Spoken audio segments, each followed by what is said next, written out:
Magandang umaga po.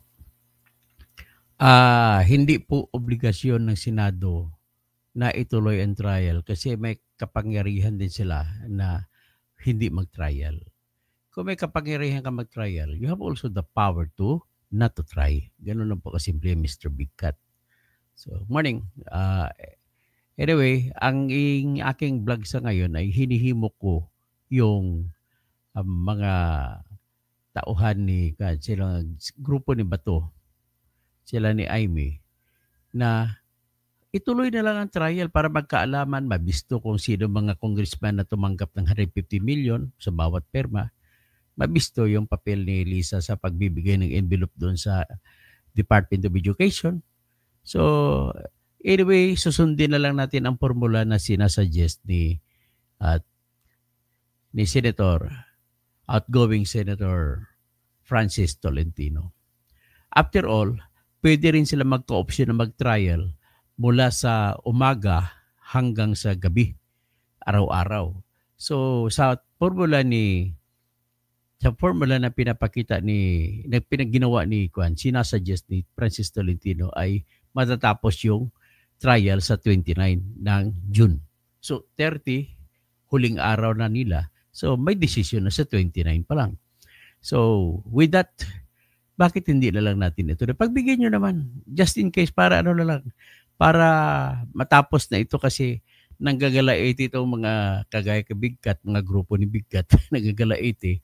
Akala nila, yung maraming mga luminaries na sinasabi nila na obligasyon ng Senado mag-trial. Your Honors, mga luminaries, si Justice Adolfo Ascuna, si Justice Antonio Carpio, si Attorney Rene Sarmiento na commissioner dati ng COMELEC, si chairman ng COMELEC dati na si Christian Monsod na gumawa ng Constitution, kasama niya si Rene Sarmiento, kasama si Adolfo Ascuna. Si Adolfo Ascuna nagsabi pa na siya pa daw ang sumulat ng forthwith na sinasabi na after the submission of the impeachment complaint or article before the Senate, the trial shall forthwith proceed. So ano ibig sabihin forthwith? Ang forthwith po, base po sa ating karanasan sa pag-abogado, hindi lahat ibig sabihin po ay kagad-agad. May pagkamali din pala si Adolfo Ascuna. Siya nang umamin na bakit forthwith ang nilagay mo? Dapat kung ako yun si Adolfo Ascuna, ang ginawa ko po ay ganito. Trial shall proceed one day. Lagyan mo ng araw, hindi yung forthwith. Ang labo ng forthwith eh. One day after the submission of the impeachment complaint or articles. Ganon sana dapat. Ang sa akin lamang dito, against ako sa argumento ninyo na walang power to dismiss o walang power to try o power not to try ang Senado. Pwede nilang gawin yun kung ako tanungin mo. Kasi nakikita ko kung gagawin nila. Total, i-take advantage naman nila yung majority sila. Ang lahat po ng tanong tungkol sa impeachment, basta hindi nakasulat, basta hindi klaro sa constitutional law natin, ay political questions yan. Hindi yan masasaklawan ng Supreme Court. So ngayon, scenario number 1, hindi nagpo-proceed ng trial sa nangyari halimbawa, nanaig yung resolution na hindi na mag-try kasi wala ng oras. Anong babasihan nila? Ang babasihan nila po, kagaya lang po kay Erap Estrada, naputol ang impeachment. Hindi na natapos. Kasi nga, wala na functus officio ng tawag dyan or functionally dismissed. Walang official dismissal but at the strike of the clock at 12 midnight sa June 30, magju-July 1 na, wala ng kapangyarihan. Functus officio ang tawag dyan. Ngayon, para na lang masatisfy ang bayan kasi nakita ko ang mga anti-DDS, although hindi naman sila karamihan, pero just to satisfy kasi Pilipino rin sila, sinasuggest ko naman ba to na mag-trial lang kayo. O ito yung formula ni Kwan. Susundin natin yung formula ni Senator Tolentino. Doable, kung ako tanungin mo, doable. Kaya nga lang, magsakripisyo din ang grupo ni Sara at magsakripisyo din ang mga umaakusa. Kasi nga, sa totoong kwento lang, hirap nan, hindi kayang-kaya sa dami ng complaint. So ngayon, ito nga, ipapakita ko sa inyo yung sinasabi ni outgoing Senator Francis Tolentino. So sabi niya, 19 days matatapos. O itong schedule na, tinitingnan natin. Tapos sabi niya, sa schedule na pinopropose niya, isusumite daw niya ito sa mga kasama niya. Ang trial maglalast lang daw starting from June 11, magtatapos sa June 29. So ngayon, sabi niya, sa pagtapak ng 11, June, ay pasagutin na ibigay na kagad ang subpoena ang writ of summons, hindi subpoena tawag, summons. May summons ay inuutusan ka sumagot sa opisina ni Sara at bigyan 10 days. At kung sakasakali, pakiusapan siya na kung pwede 5 days lang ibigay ng sagot. Total, nabasa naman nila ang complaint. Nakapost na naman sa website yun. So next, kung 10 ang susundin ni Sara, so June 22 ay dapat magkaroon na ng June 11, so June 21 magsabit si Sara. So June 22, sana hindi na magsabit ng kontrasagot ang prosecutor so para tuloy-tuloy na rin.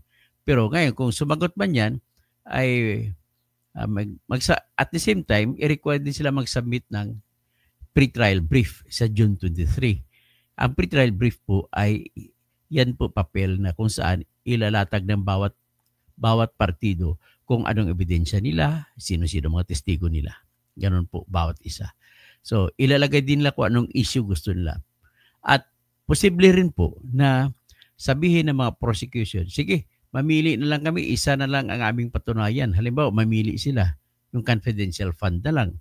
O pwede naman, kahit anong gusto, pero mabilisan dapat yan. At dapat ang trial mula umaga, hindi lang hapon. Umaga, alas 10 ng umaga, pabagsak sa walang lunch break. Eating kakain na sila kahit na may hearing, kain na sila. Pagkatapos doon, pagkagabi, kain pa rin, tuloy-tuloy lang hearing. Matapos po, total kaya naman nila alas 12 ng gabi.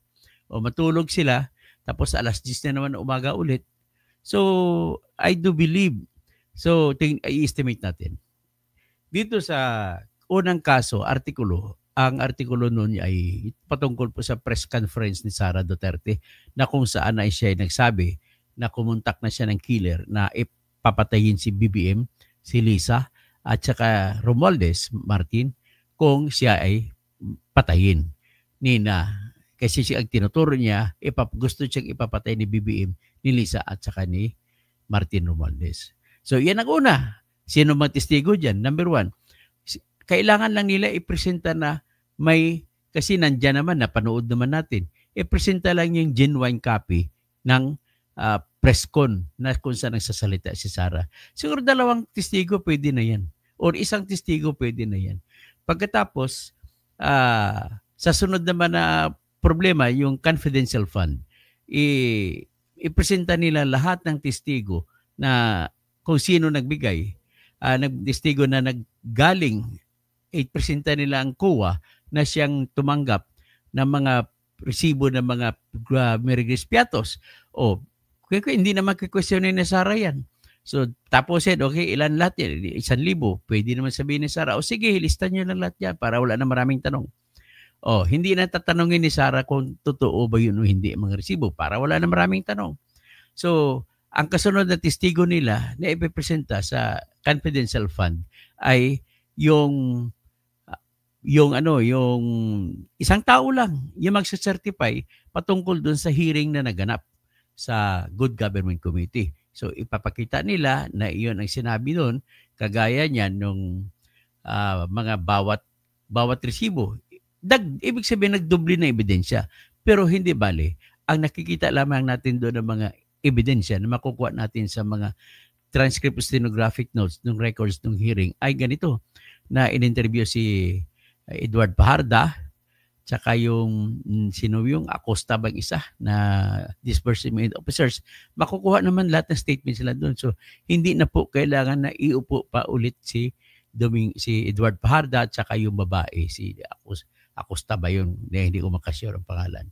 So anyway, yun pa lang, nakuha mo na ngayon ang ebidensya na winidraw sa bangko ang kung paano binigay ni BBM ang 125 million at winidraw sa bangko at magkaroon na mismo ng pag-aamin na doon ni Eduardo Pajarda at saka nung si Acosta isa na nagbigay sila ng pera nandoon direkta lahat kay Lieutenant Colonel Raimundo Lacheca at saka si Colonel Dennis Nolasco. So yan. So ano pang ibang ebidensya nila? Kung meron man, kailangan magpakita pa sila ng ebidensya na yung mga perang binigay kay Bergis Piatos ay napunta sa bulsa ni Sara. So ang problema ko hanggang ngayon ay wala pa silang testigo o ebidensya na maipakita na para patunayan na yung mga perang tinanggap ni Bergis Piatos ay napunta kay Sara. Okay? So ngayon, pwede nila pigain si Dennis Nolasco at saka si Raimundo Lacheca kung saan, kung sino ba talaga binigay. Kasi mapapatunayan naman la, aminin naman la na mga military officers ang gumawa ng mga resibo. Isinumiti lamang ng opisina ni Sara yan sa COA. Okay? So yan nasa confidential fund. Ano pa bang ibang mga testimonyal? Ilan na katestigo? Yung COA at saka yung hindi na nila hingin at sa tingin ko papayag naman ang grupo ni Sara, abogado ni Sara. Sige, kung ano yung records ng transcript na lumabas sa Good Government Committee hearings ni Joel Chua, ay yun na yun. Hindi na maraming usapan para madali. So pagkatapos, ang problema lang nila, saan sila makakuha ng ebidensya o testigo o testimonya na yung pera na ibigay doon, ganun na lang. So ibig sabihin, ilan lang? 2 testigo lang ang pwede lang kailangan matapos taga-kuha at saka yung transcript o stenographic notes na galing sa House of Representatives. 2 lang pwede na. Ngayon, kailangan makahanap sila ng ibang testigo o ebidensya na yung napunta kay Bergis Piatos ay napumunta sa bulsa ni Sara. So, next na kaso ay yung sinasabi na bank accounts ko doon na sinasabi ni Trillanes na i-deposito noong 2016. O yun, kailangan ipatawag nila kaagad, sa ngayon pala pag-umpisa, sa June 23, ipatawag nila kaagad nila yung bank officers na kung saan na kiniklaim na merong nakadeposito si Sara para makarating na kaagad. So ngayon, ilan na siya? So, sa pangatlong artikulo, so iyan lang ang ipresenta nila tapos may amlak pa sila, 2. So 2 lang, pwede na. Pagkatapos, nandun naman ngayon pagkasunod na Article 4 ay yung sinasabi nila na namigay ng envelope. O yun, ipatawag nila ngayon kung mga hindi na kailangan ipatawag yung binigyan ng envelope. Kasi may transcript of records naman. Doon na lang sa binigay ng Kongreso na sa hearing ng Good Government Committee. So wala na kailangan iulit-ulitin papaupuin pa yung mga si Mercado ba yun? Yung Hope or head of a procurement entity, yung head ng Bids and Awards Committee ng DepEd, at saka yung head ng accountant ng DepEd. So, nandoon na lahat ng statements nandoon sa transcript stenographic notes. So, isa lang ang testigo na ipalabas nila, i-authenticate lang ng isang tao na records division na kung sino man ang official sa records division ng House of Representatives. So tapos na, sino pa bang iba? Hindi ko alam kung may iba pa siyang testigo kasi yun naman nasa record naman noon para patunayan. Para saan yung patunayan yan? Para sa bribery. So, ibig sabihin, patunayan nyo na kay Sara dumating yun. Kay Sara nanggaling. So ngayon, maghanap kayo ng iba pang ebidensya. Maaring ipo nyo pa ulit si Mercado at saka yung 2 pang USEC ng DepEd at para pa kayo sa mga 3 na. So ilang testigo na ba nabilang ko? 2, 1, 3. So mga 5 na. Sabihin natin 5 lang. Sunod, ang kasunod na kaso ay yung yung SALN, nabanggit na pala noon. Binanggit ko na. Yung hindi raw pagrespeto ni Sara sa mga patawag ng Kongreso. Makikita naman yan sa records din. So wala na kailangan testigo ipapaiupo. Kasi nagbabilisan nga tayo. So the fact na makikita naman sa records kung may ipakita na lang yung records na nagpadala ng sulat kay Sarah. Tapos hindi siya sumipot. Yun na lang. So ang hindi ipagsipot, may ipakita naman sa video yun. At isang o dalawang testigo dyan. So 7 na. Sa kaso na yung pag ano daw pangsisira sa gobyerno daw yung Maisog Rally na pag-attend natin ni Sarah sa Maisog Rally ay kahit dalawang testigo lang diyan pwede na kasi ipakita lang mga video kung saan nagrally si Sarah o ano pa. Tapos yung number 6 nila ay ito summary of all. So wala akong nakita about witnesses numbering 10 or less. Yan lamang po ang mga testigo ninyo. So sabihin natin sa umaga, mula alas 10, 2 testigo. Sa hapon, 2 testigo. Sa gabi, 2 testigo. So 6 na. So 2 araw lang tapos na. Tapos si Sarah naman magpresenta ng ebidensya niya. So anong ebidensya ni Sarah kung sa side niya? O di, kung ako naman abogado ni Sarah, wala na kong ipipresentang ebidensya patungkol dun sa nag-press con siya na ipapatay si Bongbong BBM, si Lisa at saka si Romualdez. Hindi ko na kailangan magpresenta pa ng ebidensya ron. Kasi bahala na kayo magdesisyon kung anong ibig sabihin yan. Ganun lang gagawin ko. Kasi hindi naman damaging yon. Pagtungkol naman sa confidential fund, pwede kong paupuin si Sarah para i-deny lang. O wala naman napunta sa akin yan. At ang naglagay ng pangalan dyan ay yung mga military officers mismo na nagbigay sa kwan. Wala na akong alam dyan kung paano nila niresibuhan yan.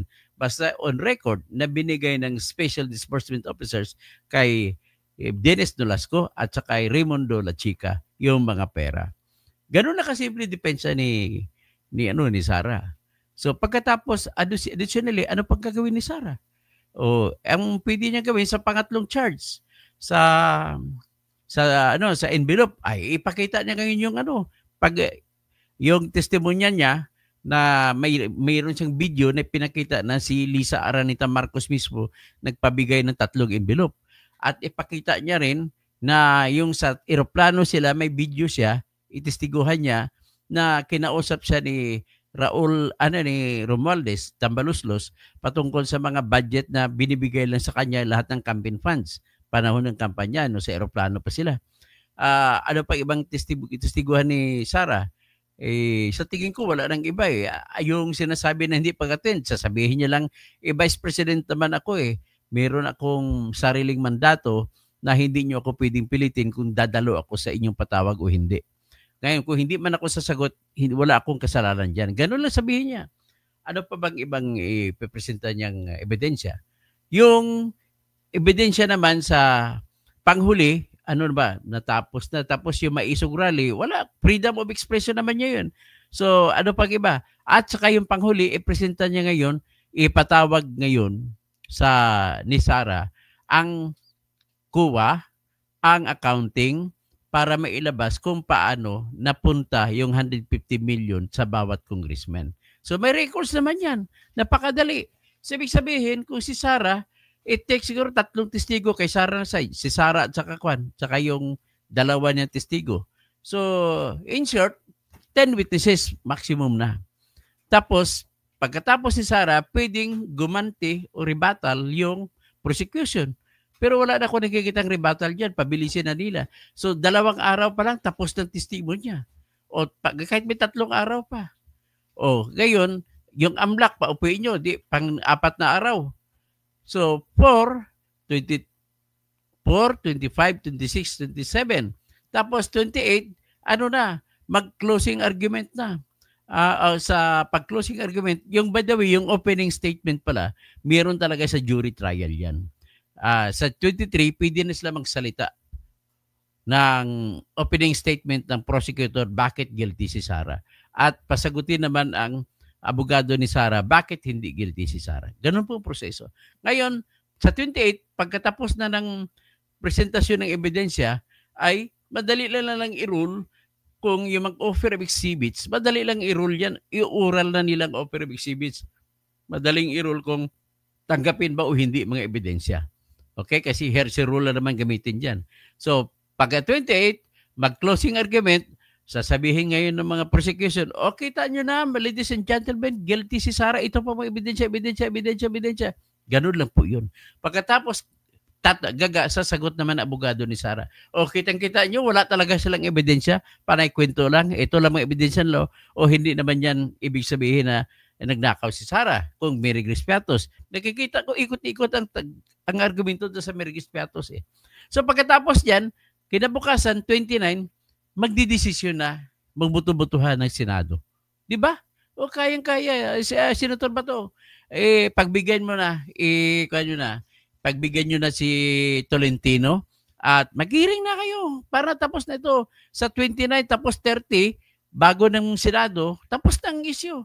Sigurado naman ako, kung ako, sa analysis ko lang pasensya na ko, kung hindi kayo sang-ayon sa analysis ko, ang analysis ko po, mananalo si Sara dito sa punto de vista ng ebidensya. Kasi wala pong ebidensya na siya ay nagbulsa ng confidential fund.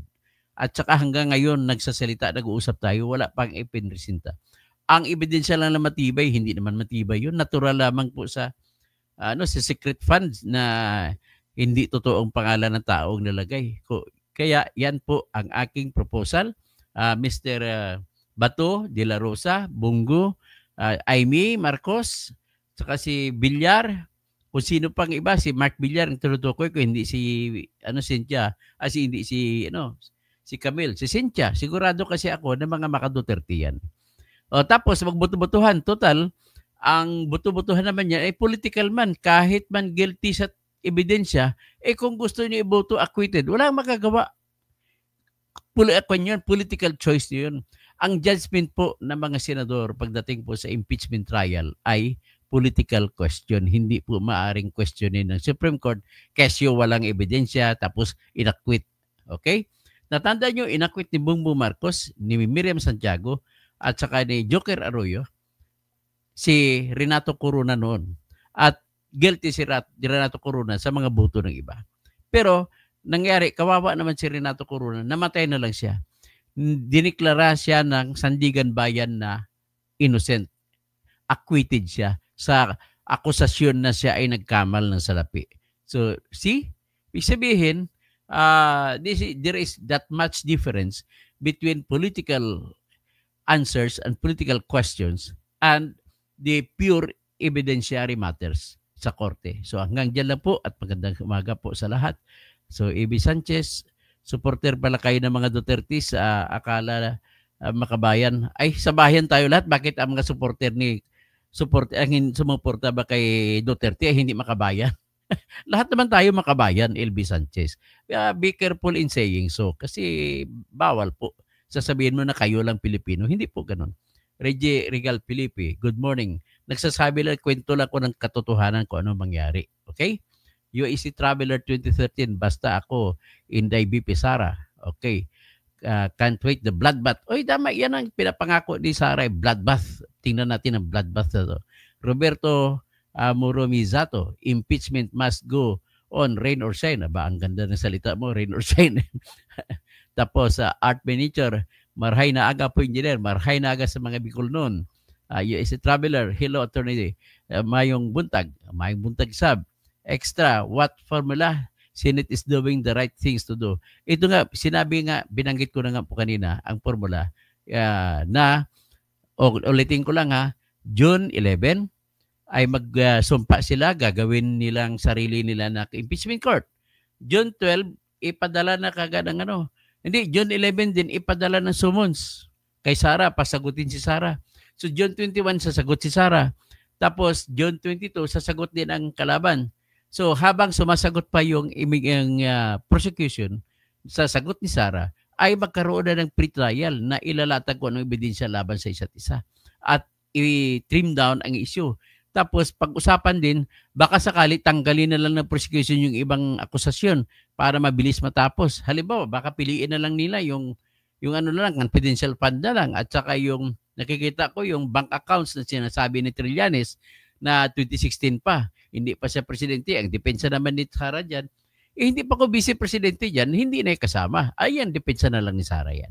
Tapos, Kasatapos na sabi ko, nagbilang ako ng mga testigo, mga 10 lahat, kasama na testigo ni Sarah, ay matatapos po yan sa isang araw, 2 sa umaga na testigo ipresenta, 2 sa hapon, 2 sa gabi, 6 na kagad. So 2 araw lang tapos ng testimonya. Okay? So ngayon, pero kahit lumampas pa, gawin pa natin sumagot siya June 26, 27, o 28 ang last day na pagbigay ng testimonya ng testigo. O 29 may decision na ang yan ang sa formula ni Tol Tolentino. So okay, naintindihan niyo na? Tapos sa 30 bagong senado na naman. O ayun pa 'yon. Kailangan dapat ibira na kasi blood pact is coming to town. Okay. Extra Pastor Rodi Rabi, Alberto Legislator, ano yun? Kokak versus Lisa. Okay, tingnan natin yung mga bloodbath kay Lisa Aranita Marcos. Alberto Legislador, acquittal or conviction tapos na sa June 30. Okay, tama po kayo kung susundin yung formula ni Senator Tolentino. Tapos si Manuel Toribio, mahubaran lahat dito. Hindi lang po si Sara ang on trial dito. Pati po yung umakusa, pati mga congressmen ay on trial din kasi lalabas po ang mga ebidensya na tumanggap sila ng 150 million. 25 million sa AKAP, 25 million sa AX, at 100 million sa flood control. At kung ako palang isa pang abogado pala ako ni Sara, ipatawag ko lahat ng congressmen sa isang araw. I-questionin sila, may isa lang ang didiscover ko kung talaga ba nandun sila, nabasa ba nila o hindi. Kasi ang tanong ko na sa bawat congressman pag akong abogado ni Sara, kung talagang nabasa mo ito bago mo pinirmahan, kasi required yung babasahin at kailangan magsasabi kapag nabasa mo ay pawang makatotoo ito. Matanong kita, Mr. Congressman, ano yung unang article? Ano pagkasulat? Kung natandaan mo. O anong akusasyon sa unang article? Ano raw ginawa ko? Ginawa ni Sara. Next article, ano ginawa? So lahat sila, kailangan alam nila isagot yan kung talaga nasasabi sila na totoo. Diba? O ganun lang kasimple. Tapos ipaliwanag nila paano nangyari na sa loob ng 3 oras ay napumirma ang 215 na congressmen. Ibig sabihin na binasa ninyo, tapos binasa pa ninyo. Kasi required pong basahin. Kailangan required na basahin at required din i-certify nila na alam nila ang binasa nila at totoo yung binasa nila sa pagkakaalam nila personal, at kung hindi nila alam personal ay alam din nila sa mga talaan ng records. Ganun po lang yung kasimple ang jury trial ng impeachment court. Kaya nga ako kung sa jury trial, ganun po ang mga makikita ninyo. So, tapos manakot ng dapat managot. Di ba, bigkat? Kaya dapat tingnan natin. Tapos kung may makita tayong ebidensya, may basya na tayo ngayon, magsampa ng kasong impeachment naman kay kay BBM. Kasi maramang makikita at makakita tayo ng kanya. Ang pagbigay pala ng 125 billion kay Sara is impeachable offense na yun. So, ibig sabihin, ang problema lang natin, may ebidensya tayo, pero politics pa rin, numbers game pa rin. Yan ang mangyari. Kaya, let's just hope for the best and expect the worst dito. Magandang umaga po sa lahat. US Travel, baka hindi na po binasa, diretso na lang sign ba? Talagang diretso sign lang yan. US Traveler, tama po, dapat managot ang dapat managot. Kagaya ni Tambi at ni Paulo Ortega. Okay. Bigkat, taong bayab, bayab o bayad? Taong bayan pala. Okay, ang magkukonbi kay Sara. Hindi po, senador lang po. Hindi po taong bayan. Okay? Siyempre, ang mga senador naman, husga naman ng taong bayan. Yan ay kung hindi binibigyan ng pera sa buying. Kaya huwag kayo maniwala dyan sa husga ng tao. Ang tao, binibigyan ng pera Ganun lang kasimple. Eric Pallasor, Dalupre, go sir. Eric from Bayawan. Ayun, okay. Si Bayawan, dyan ang katabi ng Siaton, kung saan Vice Governor na ngayon si Pritz Diaz. LB Sanchez, supporter pala kayo. Wala na, hindi ko nababasahin yan. Okay, hanggang dyan lang po. Magandang umaga po at magdasal po tayo na sana ang pinaka-the best ay mabibigay ng ating Panginoon para po sa ating bayan. Okay? Sana po, sana. Diyos ko, salamat po.